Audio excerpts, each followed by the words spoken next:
ஒருத்தியம்மா கோலமயில் ராணி ஆடி வரும் பூங்கலசம் அழகிருக்கும் மேனி தேர் நடந்து தெருவில் வரும் ஊர்வலமா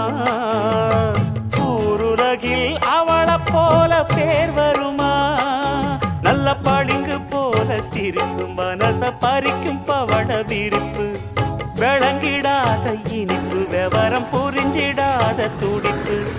சந்திர ஜோதி வந்தது போல சுந்தர தேவி ஜொலிப்பு கலைவாணியோ ராணியோ அவள்தான் யாரோ சிலை மேனியோ தேவியோ எதுதான்